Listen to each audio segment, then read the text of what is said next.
Shtetet e Bashkuara të Amerikës, kur erdhi Trumpi në pushtet, e thanë shumë qartë. Kryefjalë të çdo marrëdhënie tona bilaterale është ekonomia. Po.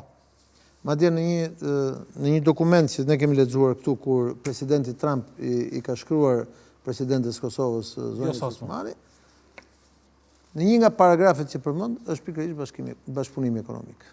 Kështu që momentin që Shtetet e Bashkuara të Amerikës dhe ka qenë ndonë me bold, ka qenë shumë. Momentin që Shtetet e Bashkuara të Amerikës e shohin që Serbia, Rusia etj. Ka një tjetër lloj arsyetimi, Kina, kush do të jetë, India, me që India nuk është aleate e lindjes, por është aleate e perëndimit, por ekonomikisht është lidhur në atë tren aty. Shtetet e Bashkuara të Amerikës me presidentin Trump kanë qenë shumë të qarta.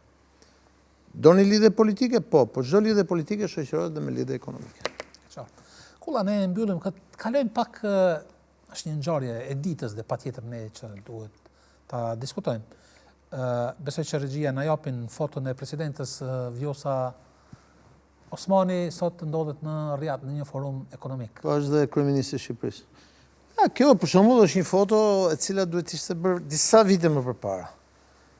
Kjo është një nga ato gjërat. Arabia Saudite, ju dhe unë që e njohim nga afër, e njohim mirë, është një nga tigrat e ekonomisë botërore sot dhe mund të bëj me shumë pak sforco nga investimet të drejtë për drejta nga Arabia Saudite, Kosova mund të bëjë atë që dhe nga Katari, edhe nga Emiratet e Bashkuara Arabe, Kosova mund të bëjë atë që dhe nga Kuvaiti, atë që ne thamë më përpara për arritjen dyshifrore të ekonomisë. Pra, marrëdhëniet mes Kosovës dhe Arabisë Saudite dhe vendet e tjera duhet të jenë marrëdhënie pragmatiste.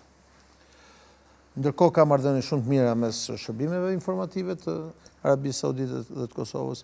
Qëndrimet politike kanë qenë bajagit mira të afërta.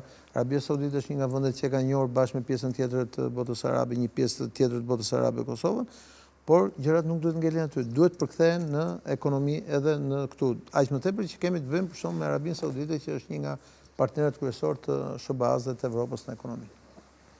Kulla, tek ne nuk duhet ta mohojmë këtë dhe ne duhet ta diskutojmë për këtë arsye dhe kemi këtë emision.